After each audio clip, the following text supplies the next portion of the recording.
All right, what's going on, guys? Zach here, and I want to share with you how to create a very highly converting welcome series flow for your direct consumer e-commerce brand. Let's jump in. All right, so your welcome series is the most important flow, if not the second most important flow. Abandon checkout might be number one, just depends on your brand, but these two are the top revenue producers pretty much for every brand that I've talked to. Either way, it's absolutely essential to nail this flow. And most importantly, welcome series email number one is the most important email within your account.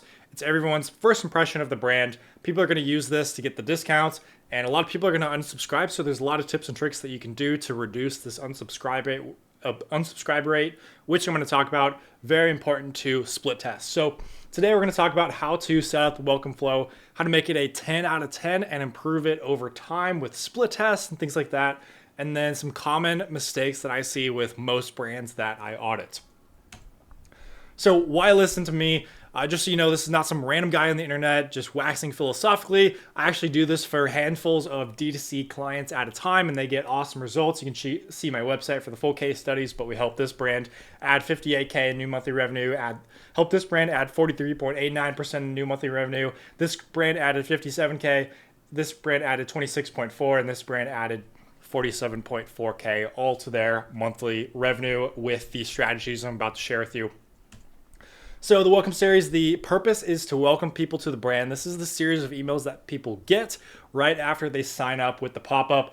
Typically, there's going to be 8 emails and 1 resend, which I'm going to talk about. It introduces people to your brand, fosters a relationship, and eventually converts them into a customer, typically with that intro offer, which is usually a discount. Sometimes it could be a lead magnet or something else. But this is going to be triggered off of when someone is added to your newsletter list or whatever you have as your main list. And so in terms of the structure, we start with email number one, which is the most important. It's just a quick intro to the brand. The main goal is just to give people the discount so they can go ahead and use it and link back to the site. You want to keep it pretty short and simple, but you can also tell people why they should stay around and stick on the list. Email one resend is the exact same email. It's just literally a duplication of that first one. It's just with a more enticing subject line and preview text. And this is only sent to people who didn't open the first email. So you want to maximize conversions off this first email. It's by far going to bring in the most revenue. Email number one is going to bring the most revenue. Email two will probably be less revenue. Email three, less revenue than that. Email four, less revenue. And it's a cascading effect where each email is going to go to less people because more people are making purchases and exiting this flow just based on the nature of how we set it up. So email 4 is the last chance to get the discount and use social, and you want to use social proof with that. Email 5 is the benefits of shopping with us. And then email 6, 7, and 8 are actually evergreen campaigns. And so that's just an email that it's one of your campaigns that you're throwing into the welcome series. That evergreen just means it's not based on a certain sale or promotion. You can send it anytime during the year. The ones that perform the best, that's the strategy that you want to employ, and you want to put those into email 6, 7, and 8. So how this works is you're going to have a trigger at the top here. So this trigger is going to be when someone is added to all email subscribers or when someone is added to your newsletter or whatever it is. That's what you want to have at the top here. And as you can see at the top, your profile filters, you want to filter placed orders 0 times since starting this flow. So that means people are going to exit this flow. They're not going to receive any more emails if they make a purchase since starting the flow. And then you can actually have this conditional split here. Person has opened email where message equals your email number one, welcome series, 0 times over all time. And this will actually resend it to anyone who actually hasn't opened the email. So you want to resend this. This is the email number one resend right here. And then as you can see, we're going to do a 1-day wait between email 1 and 2, and then a 2-day wait, 1-day wait, 4-day wait. We kind of, as it gets to the end of this flow, we want to increase the wait time so we're not just hitting them consistently. We want to, give them a little bit more time because there's clearly a reason why they haven't made a purchase at this point. But you can kind of see here, we're going through bestsellers, then the brand story, then social proof, benefits of shopping with us, and then we have the evergreen campaigns here. Evergreen campaign with a 4-day gap in between these. So again, evergreen campaigns are added to the end of the flow. They're content that is relevant, but doesn't tie to specific sales, promotions, or seasonal events. They can be sent anytime during the year, so they're timeless. And that's what we want to do there. Another pro tip: I don't recommend incorporating SMS into this flow. It's better to have a separate SMS flow. Multiple reasons for this, just including and one of the reasons is that if people sign up for SMS, say 2 weeks, 3 weeks, a month, 2 months down the road, they're going to be entered into this flow, and it's going to mess everything up. It's not a good structure. If you have a different discount, you want to have a different flow for SMS. All right, and then how to upgrade your welcome series. Again, resending email number 1 to non-openers. First email in this flow, you can do it with a conditional split here. As you can see, that's what that looks like. Great strategy. Also, split testing your most important variables. So that's going to be number 1, offer. You could do a dollar amount off or a percentage off, or you could do a free product if that product has great margins, things like that. It could be a low price product. A lot of things that you can do here with the offer. And then timing, you want to test out, timing between each emails, as well as like the timing of the actual, email 1, then 2, then 3, or is it better email 1, then 3, then 2? Things like that. You can play around with putting bestsellers first and product recommendations in there. You can kind of change that around. And then email structure is another great one. So a lot of times plain text emails work great. Throwing those in there just as a bit of a change to what they've been normally receiving is another great strategy.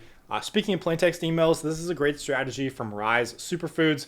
Basically, they send a plain text email first, and then 20 minutes later, they send the official welcome series email that's designed really nicely. So this is from Rise Superfoods, but basically this email right here is sent immediately after signing up for their list, and it gets great deliverability, of course, since it's plain text. It asks for responses. As you can see here, it asks what is the most burning question about the company and the product in general. So it asks a question there. Has a PS line here saying, hey, move this email to your primary inbox so you can continue getting our emails as normal. And then it says, hey, as a PPS, use Rise Club, use the discount code for 10% off your next order. So there's a lot going on here. This is first sent as a touch point, and then they actually just 20 minutes later send this email right here, which is your normal, typical. It's got the about us, it's got a little bit about the products, it has why they should stay on the list, etc., etc., and also tells you, kind of gives you a link back to the site. And so this is again sent 20 minutes after, so you get both of these emails within a 20-minute period. Really great strategy. And then, of course, split testing and changing the structure. So changing around, as I said, moving around emails, changing different sections, handling different objections at different times, because the further people get down the welcome series, that means that they haven't made a purchase yet. So there's likely some sort of objection, whether it's shipping, price, things like that, that you want to talk about. So you could talk about all those different types of objections and reasons that people haven't purchased. Social proof, again, is great to throw in there. Just it really handles all objections if they have, if you're putting in reviews and how many people have tried the product and happy customers and UGC and things like that.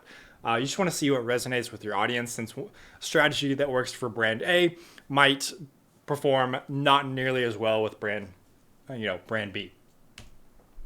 All right, so most common welcome series mistakes. Number 1, pop-up not being optimized. I can do a whole video on this. However, if your pop-up isn't converting well, they're not going to make it onto your welcome series. So it's essentially, step A, and then step B is the welcome series. So you want to make sure that people are actually making it onto the list. What I don't like to see is putting the welcome code onto the pop-up itself.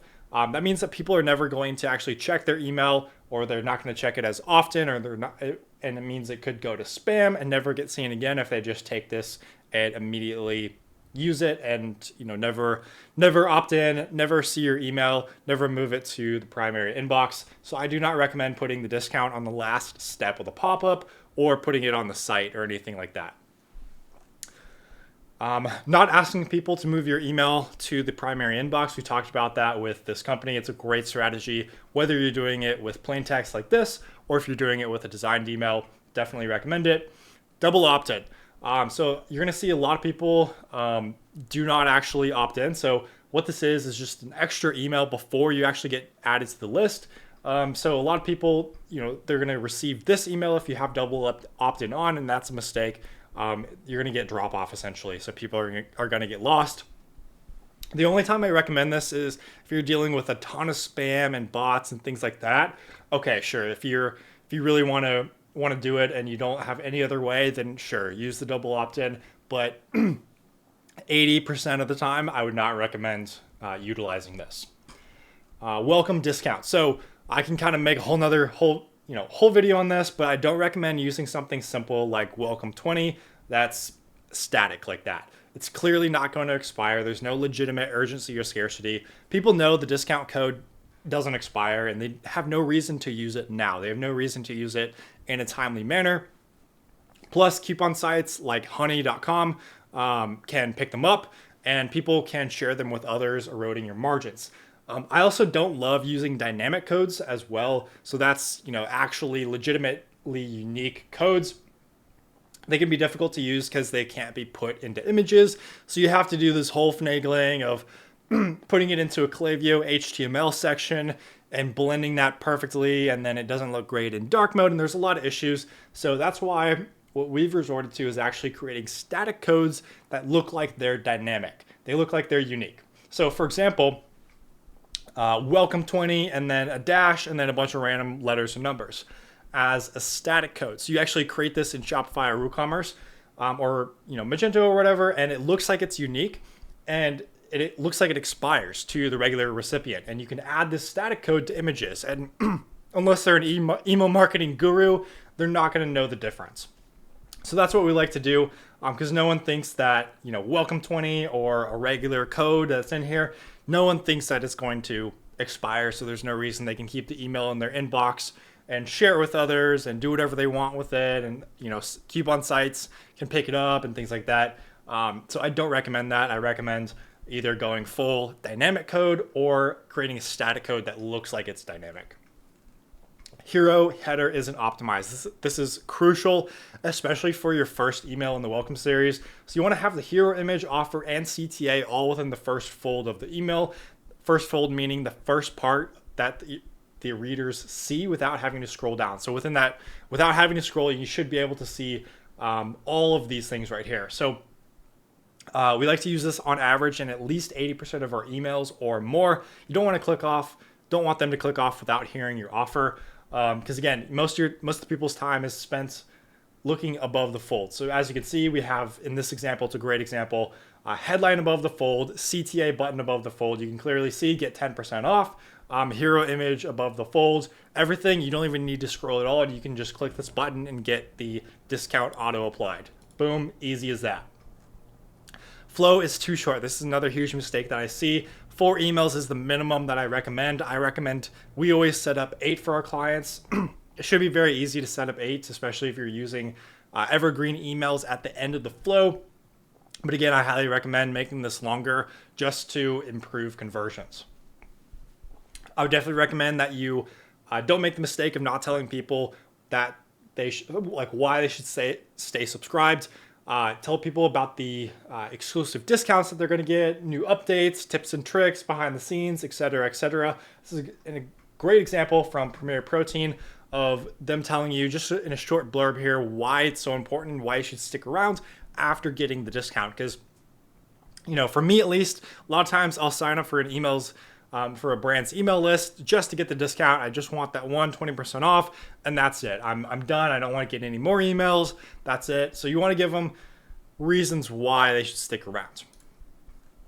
Returning customers. I see this a fair amount. Returning customers not getting the discount, doing some sort of conditional split where if they're a returning customer, they don't get it. I definitely don't recommend that, since a returning customer, they might have purchased and they might purchase, then see the pop-up, go back, and they want to make a second purchase. But they get to the pop-up, they put in their information, they see, oh, great, 20% off, and then they get conditional split, and essentially they get rug pulled. So I don't recommend doing that.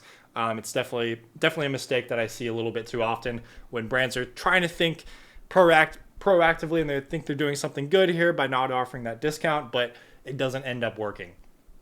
Another thing here, I know a lot of brands do this we typically don't add social media icons in the footer. We did the math and we actually looked at how many people actually click on these icons at the bottom here, and it's not a huge percentage, but about 7, 8, 9, 10, 11, 12% of people actually do click these buttons.